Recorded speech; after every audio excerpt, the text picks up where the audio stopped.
오늘 말씀은 주기도문 강의 세 번째 시간으로 하나님을 아버지라 부르는 성도가 기도할 때 두 번째로 빌어야 하는 소원, 청원이 무엇인가?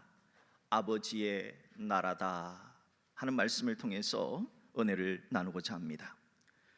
예수님은 하나님의 아들, 딸들이 아버지의 이름을 구하고 또 그 다음에 기도해야 될 제목이 무엇인가? 아버지의 나라가 임하시게 하라 가르쳐 주셨습니다. 과연 예수님이 가르쳐 주신 아버지의 나라란 어떤 나라일까요? 예수님 당시의 유대인들은 하나님의 나라를 이렇게 해석을 했습니다. 하나님이 메시아를 보내주셔서 로마 제국의 압제에서 해방된 나라가 하나님의 나라다. 특별히 이방 땅에 흩어져 사는 디아스포라의 유대 백성들이 다시 유대 땅으로 돌아오고 그 옛날 다윗 왕 때처럼 부요하고 강성한 나라가 되는 것이 하나님의 나라다라고 생각을 했습니다. 그런데 예수님은 그렇게 생각하지 않았습니다.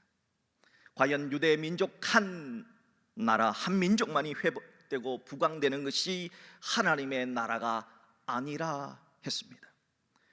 예수님은 오늘 본문인 마태복음 6장 10절의 헬라어 원문에서 하나님의 나라는 바실레이아수, 즉 당신의 나라, 아버지의 나라라고 했습니다. 누구든지 어떤 민족이든지 유대 민족이 아니라도 어떤 민족, 하나님이 아버지가 되는 나라, 그 나라가 하나님 아버지의 나라라 했습니다. 예수님은 그런 아버지의 나라가 임하도록 너희들은 기도하라 하셨습니다. 아버지의 나라, 그 나라는 어떤 나라일까요? 하나님은 과거 세계를 제패했던 5대 제국, 아수르 제국, 바벨론 제국, 페르시아 제국, 헬라 제국, 로마 제국에 의해서 억압을 당했던, 착취를 당했던, 식민 지배를 당했던 유일한 민족, 유대 민족에게 하나님께서 정의롭고 사랑이신 하늘 아버지께서 통치하는 나라를 너희들에게 보내줄 것이다, 그런 나라 되게 해주실 것이다 하는 예언을 하셨습니다. 하나님은 구약 성경의 다니엘을 통해서 바벨론 제국의 느부갓네살 대왕에게 이렇게 예언을 했습니다. 다니엘서 2장 44절입니다. 이 여러 왕들의 시대에 하늘의 하나님이 한 나라를 세우실 것이다. 한 나라.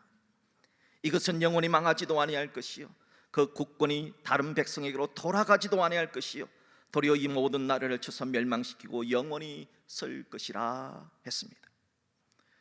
하나님께서 다니엘을 통해서 대제국의 바벨론 대왕 느부갓네살 대왕에게 예언한 나라, 그 한 나라는, 망하지 않는 영원한 나라는 바로 하나님 아버지의 나라였습니다.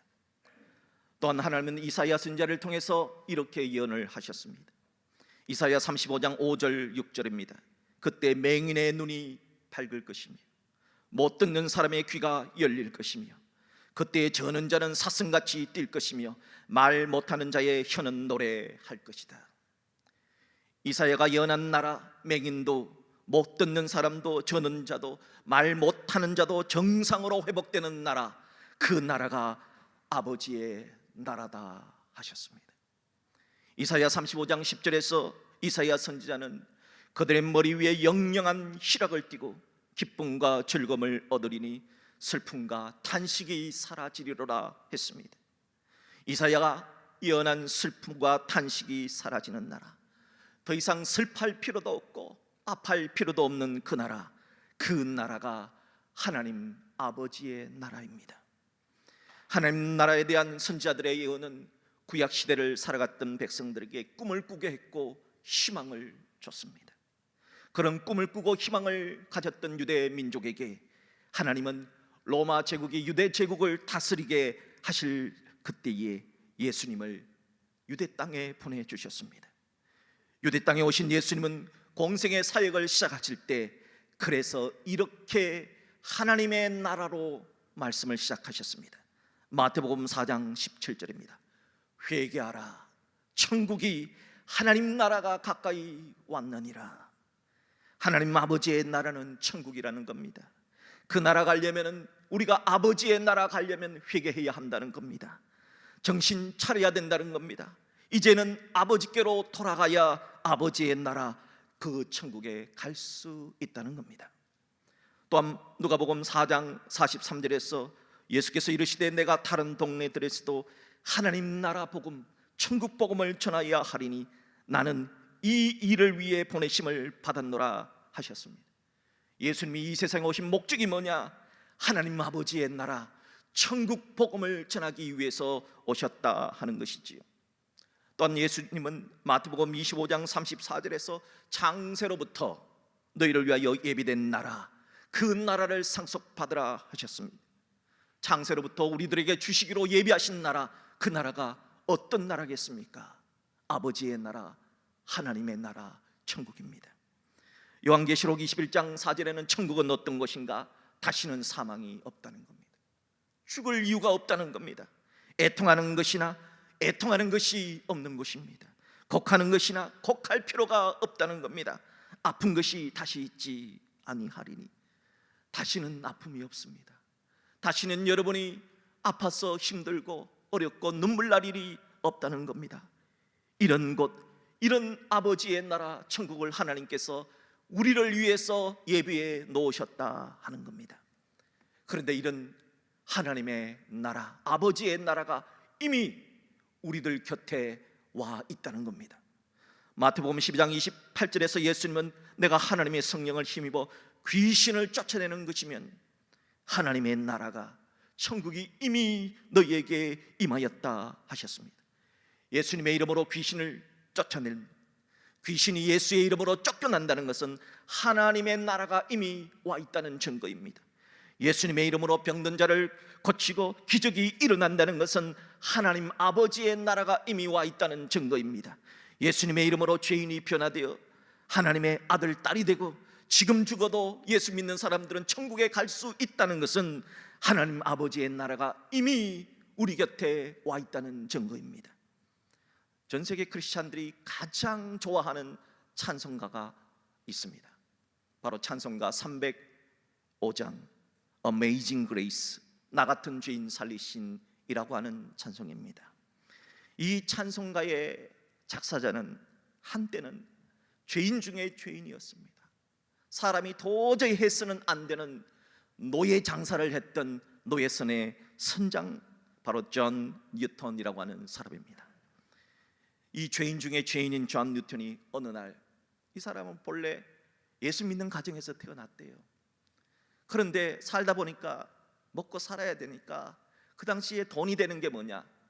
아프리카의 노예를 잡아와서 저 유럽, 미국으로 팔아 넘기는 인신매매, 노예 매매였습니다. 그 일을 해서는 안 되는 일을 하게 된 겁니다.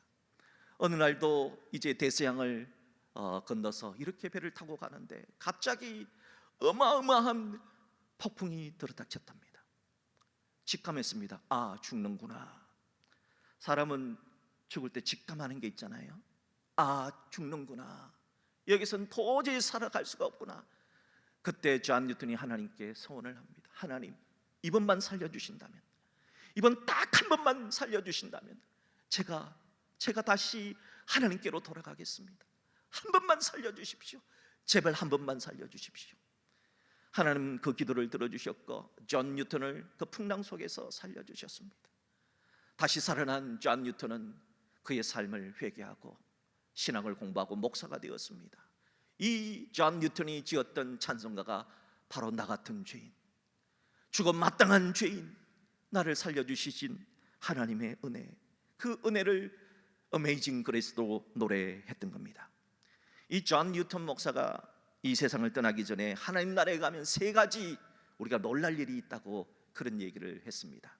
뭐 때문에 놀랄까요? 첫째, 전혀 생각 밖의 사람이 천국에 와 있음을 보고 와, 저 사람도 천국에 와 있네 하고 놀랄 것이고, 두 번째는 반드시 그곳에 오리라고 생각했던 사람이 그곳에 없는 것을 보고 그분이 왜 없지 하고 놀랄 것이며, 셋째, 과거에 노예 선장이었던 나 같은 죄인도 천국에 들어오는 것을 보고 놀라게 될 것이다 했습니다.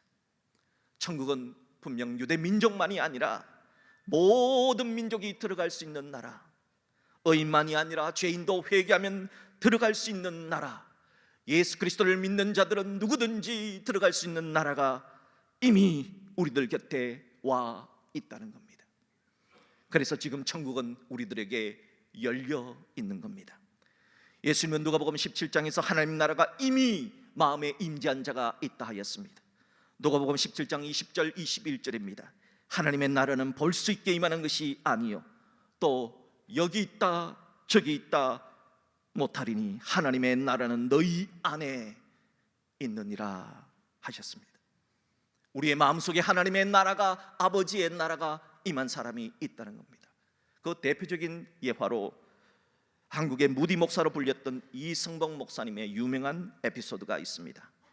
이승복 목사님은 일제강점기 때 아주 유명한 부흥 강사였습니다. 그분이 많은 사람들에게 꿈과 희망을 주었습니다.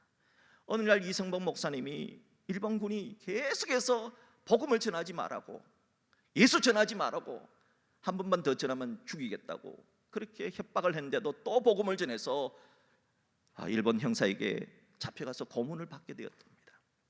일본 형사가 이렇게 신문 중에 이런 말을 했답니다. 도대체 뭐 때문에, 분명히 이렇게 하면 너 죽는다고 얘기했는데 왜 이렇게 복음을 전하느냐라고 했더니 사람들의 영혼을 천국으로 인도하려고 복음을 전합니다. 그렇게 대답을 했어요. 그러자 그 형사가 도대체 천국이 어디 있느냐? 천국에 가봤냐? 본점은 아직 가보지 못했지만 지점은 봤습니다. 지점이 있으면 본점이 있는 것 아닙니까? 지점? 야, 참 웃긴다. 야, 그거 재밌다. 그래, 천국이 은행이냐? 은행 본점처럼 지점도 있다는 말이냐? 그렇다면 지점이 어디 있느냐? 그때 이렇게 얘기를 했답니다. 천국 지점은 바로 내 마음에 있다. 예수 믿으니 내 마음에 평화가 있고 기쁨이 있고 사랑이 넘치지 않는가 했습니다. 사랑하는 여러분, 이승복 목사님이 남긴 천국 지점은 바로 내 마음에 있다. 천국 지점이 있으면 본점도 있는 게 당연한 것이 아닌가 하는 말을 깊이 묵상해 보십시오. 새 찬송가 438장 3절의 가사처럼 높은 산이 거친 들이 초막이나 궁궐이나 내 주 예수님 모신 곳, 그곳은 어디나 하나님의 나라가 되는 것입니다. 하나님은 하나님을 아버지로 부르며 기도하는 자들의 마음이 천국 지점이 되기를 원합니다. 바라기는 여러분의 마음속에 하나님의 나라, 여러분의 마음이 아버지의 나라, 천국이 될 수 있기를 주의 이름으로 축복합니다. 그렇다면 중요한 것은 우리가 어떻게 하면 내 마음속에 하나님의 나라가 임할 수 있을까?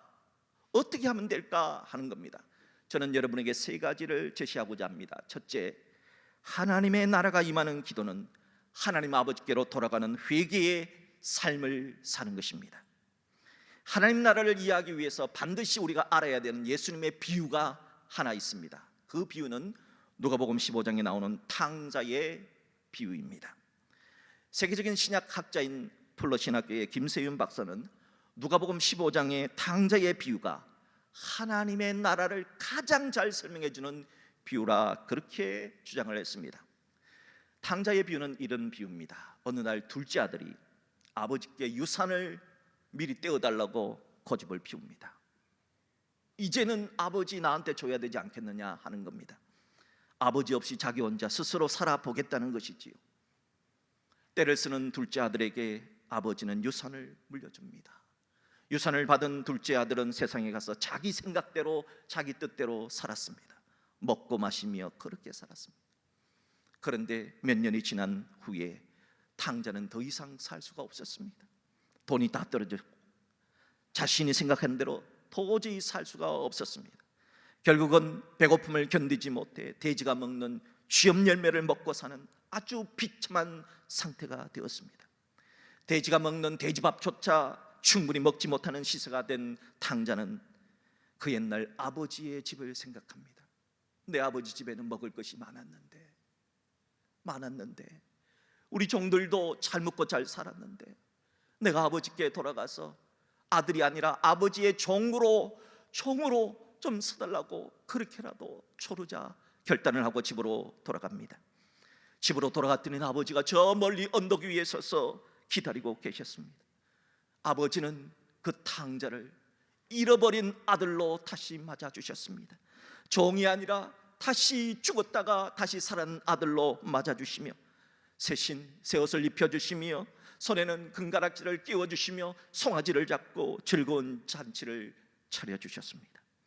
이제 탕자는 아버지 집에 돌아옴으로 인해 불행 끝 행복 시작의 새로운 제2의 인생을 살아갈 수 있게 되었습니다. 이것이 예수님이 말해주신 탕자의 비유입니다. 예수님은 이 탕자의 비유를 통해 하나님 나라를 설명해 주셨습니다. 이 탕자의 비유에 나오는 탕자는 아담을 상징합니다. 이 아담은 바로 우리 모두, 우리가 다 탕자라는 사실을 가르쳐 줍니다. 이 이야기에 나오는 아버지는 하늘 아버지를 상징하고, 아버지의 집은, 잔치가 열린 아버지의 집은 천국 하나님 나라를 상징합니다. 하나님은 본래 아담을 창조하셔서 아담을 하나님의 대지자로 세우시고 이 세상을 다스리게 하셨습니다. 그런데 아담이 그만 사탄의 유혹에 넘어가 버렸습니다. 그때 사탄이 무엇으로 유혹을 했습니까? 너도 하나님처럼 될 수 있다, 너도 신이 될 수 있다, 그렇게 유혹을 했습니다. 사탄은 넌 하나님 없이도 이 세상을 너 혼자 통치할 수 있다고 유혹을 했던 겁니다. 누가복음 15장의 탕자는 아담처럼 사탄의 유혹처럼 하나님 없이도 아버지 없이도 잘 살 수 있다 생각을 해서 아버지를 떠난 겁니다. 아버지를 떠나서 잘 살았으면 얼마나 좋습니까? 잘 살아야 되는데 잘 살지 못한 겁니다. 하나님 아버지와 함께 있을 땐 모든 것이 풍족했는데 하나님 아버지를 떠나니까 얼마 되지 않아서 결핍이 생기고 부족함이 생긴 겁니다. 여러분, 이 세상에 고난이 왜 오는 겁니까? 결핍 때문에 오는 겁니다. 부족함 때문에 오는 겁니다. 부족함 때문에 배고픔과 비천함이 생기고, 배고픔, 이 부족함 때문에 전쟁과 불안이 생기고, 우리는 결핍과 부족함 때문에 늙고 병들고 죽는 고난이 생기는 겁니다. 예수님은 바로 이 탕자의 비유를 통해서 결핍과 부족함으로 인해 생겨난 고난을 해결할 수 있는 방법이 무엇인가를 우리에게 가르치려고 했던 것입니다. 그것이 무엇일까요? 탕자가 아버지 집으로 돌아간 것처럼 하나님께로 돌아가는 것, 회개가 하나님의 나라를 임하게 하는 방법이다 하는 것입니다. 그러므로 이 시간 우리들 중에, 또 지인들 중에 하나님이 아버지가 되고 내가 아들, 딸 되는 삶에서 빗나간 삶을 살아왔다면 호세아 선지자의 예언처럼 여호와께로 돌아갑시다. 우리가 여호와께로 돌아가면 여호와께서 우리를 더러나게 하실 것이며 우리의 아픈 상처를 사며 주실 것입니다. 분명 이 세상은 아직까지 천국이 아닙니다. 분명 이 세상은 아직까지 선과 악이 공존하며 선인과 악인이 공존하고 좋은 물고기가 나쁜 물고기가 공존하며 빛과 어둠이 공존하는 세상입니다. 이 말은 아직 회개할 수 있는 시간이 있다는 겁니다. 하지만 그 시간이 없어질 때가 올 것입니다. 최후의 심판을 통해서 하나님은 악을 완전히 멸하시고 악인을 멸하실 때가 올 것입니다. 그때는 지금 열려있는 하나님 나라의 문, 천국의 문이 닫히게 될 것입니다. 그러므로 아직 기회가 있을 때, 아직 하나님의 나라가 열려있을 때 탕자처럼 아버지께로 돌아갑시다. 하나님 아버지의 통치하는 삶으로, 하나님이 나의 아버지이심을 고백하는 그런 삶으로 돌아가는 회개적 삶을 살아가는 우리 모두가 될 수 있기를 주의 이름으로 축복합니다. 둘째로, 천국이 임하도록 하는 기도는 우리들이 의와 평강과 희락의 삶을 살아내는 것입니다. 사도 바울께서는 로마서 14장에서 하나님 아버지의 나라를 이렇게 말씀하셨습니다. 로마서 14장 17절입니다. 하나님의 나라는 먹는 것과 마시는 것이 아니요. 그럼 무엇일까요? 오직 성령 안에 있는 의와 평강과 희락이라 하셨습니다. 하나님의 나라는 성령 안에서 의와 평강과 희락을 누리며 살아가는 것입니다. 시사 잡지에 의를 행하는 미국 검사에 대한 이야기가 실렸습니다. 미국 뉴욕의 13번가 도로 한켠에 존 킨 빌딩이라고 하는 정부 건물이 있다고 합니다. 이 건물 이름에 나오는 장킨 씨는 1951년부터 무려 58년간 법무부의 검사로 있었던 분입니다. 그동안 그가 검사로 재직할 동안 대통령이 12명이 바뀌었고 법무부 장관은 27명이나 바뀌었다 합니다. 하지만 그는 여전히 비가 오나 눈이 오나 바람이 부나 법무부에서 검사로 일하면서 검사 차관보까지 올랐답니다. 어느 날 어떤 기자가 이 장킨 검사에게 찾아와서 이렇게 묻습니다. 당신 동료들은 대부분 돈 많이 주는 어마어마하게 돈 많이 주는 대형 로펌 회사로 갔는데 그렇게 변호사를 하고 있는데 왜 당신은 이 얼마 되지도 않는 돈 주는 이 검찰에 남아 있습니까? 당신은 지금이라도 가면 대형 로펌에서 아주 두 손 들고 환영하고 아주 부자가 될 텐데 왜 그렇습니까? 이렇게 물었습니다. 그때 이 장킨 검사가 이렇게 얘기했습니다. 우리나라에서는 의를 행할 수 있는 가장 좋은 기관은 미국 법무부의 검사의 자리이기 때문입니다. 나는 하나님을 믿는 사람이고 의를 행하기 위해서 나는 주님 나라 가는 그날까지 검사로 있을 것입니다. 여러분, 예수님은 하나님 나라를 설명하는 그물에 비유해서 이렇게 말씀하셨습니다. 좋은 물고기는 그릇에 담고 못된 물고기는 내버려라. 하나님의 나라는 좋은 것은 내 마음에 담아야, 그리고 나쁜 것은 내 마음에서 내버려야 하는 것입니다. 사랑하는 여러분, 여러분의 마음속에 불의한 것은 버리십시오. 여러분 마음속에 화내고 전쟁하고 누구를 괴롭히려고 하는 마음이 있다면 버려야 됩니다. 슬픈 마음, 아픈 마음, 괴로운 마음은 버려야 여러분 마음속에 하나님의 나라가 임하는 겁니다. 대신 여러분의 마음속에 옳은 것을 담으십시오. 평화를 담으십시오. 기쁨을 마음에 담으십시오. 하나님의 말씀을 담으십시오. 그럴 때 여러분의 마음속에 하나님의 나라가 임하는 것입니다. 바라기는 여러분 마음속에 나쁜 것은 그거 되돌아보지 마시고 그냥 과감하게 버려버리시고 여러분 마음속에 하나님의 말씀을 채우시고 의와 평강과 기력을 채우셔서 여러분 마음에 하나님의 나라가 임할 수 있기를 주의 이름으로 축복합니다. 셋째로 천국이 임하도록 하는 기도는 선교적 삶을 살아가는 것입니다. 누가복음 19장에는 예수님의 전도가 나옵니다. 예수님 어느 날 여리고 성에서 매국노라고 손가락질을 당하던 여리고의 세무소 서장 부자 삭개오에게 하나님 나라의 복음을 전파하셨습니다. 그런데 이 삭개오가 키가 너무 작았거든요. 그래서 얼마나 작았는지 아마 상당히 작았다, 우리가 생각하는 상상 이하로 작았다, 아마 장애를 갖고 있는 그런 아주 작은 사람이었던 것 같아요. 이 사람이 예수님이 전하는 하나님의 나라, 아버지의 나라가 어떤 것인가 듣고 싶어서 높은 나무 위로 올라갑니다. 예수님이 그걸 보셨어요. 아, 저 사람. 그리고 말씀을 마치신 후에 여리고에게 여리고의 세무서장인 삭개오에게 내가 오늘 너의 집에 가서 거하겠다, 그렇게 말씀하시자 이 삭개오가 너무 좋아서 예수님을 기쁜 마음으로 받아들입니다. 영접을 합니다. 그때 예수님 모셔놓고 삭개오가 이런 얘기를 합니다. 주님 보십시오, 내 소유의 절반을 가난한 자들에게 주겠사오며 만일 누구의 것을 속여 빼앗은 일이 있으면 네 갑절이나 네 배나 갚겠나이다. 여러분, 삭개오가 그 돈을 어떻게 모았습니까? 그 돈이 어떤 돈입니까? 그 돈 모으려고 로마 제국의 앞잡이 매국노라 손가락질 당하며 이웃을 착취하며 악착같이 번 돈이 바로 그 돈입니다. 그런데 삭개오가 하나님의 나라의 말씀을 들으면서 예수님을 만나면서 그 돈을, 지금까지 자신을 지탱시켜준 그 돈을, 자신의 재산 절반을 가난한 자들에게 나누겠다 다짐을 했던 겁니다. 그 이야기를 들으신 예수님은 삭개오에게 이 사람도 아브라함의 자손이다 하고 축복해 주셨습니다. 이것이 여리고에서 전도하신 예수님의 이야기입니다. 예수님이 전도한 이후에 삭개오는 어떻게 바뀐 삶을 살았을까요? 그는 것이 무엇인가를 깨닫고 살게 되었던 겁니다. 이것이 전도입니다. 우리가 복음을 전함으로 그에게 진짜 행복을 주는 것, 이것이 선교적 삶인 것입니다.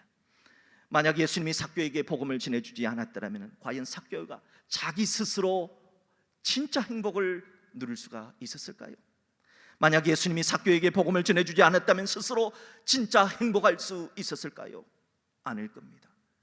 그러므로 우리들이 누군가에게 복음을 전하는 선교적 삶을 살게 될 때 나에게도 하나님의 나라가 임하고 그 자에게도 하나님 나라가 임하게 되는 겁니다. 이걸 위해 하나님은 가정과 직장과 지역 사회의 천국 지점을 세우셨습니다. 그리고 이 천국 지점의 지점장으로 바로 여러분 한 사람을 한 사람을 세우셨습니다. 여러분들은 천국 지점의 지점장입니다. 여러분 가정의 천국 지점의 지점장입니다. 여러분, 지점장은요, 본점에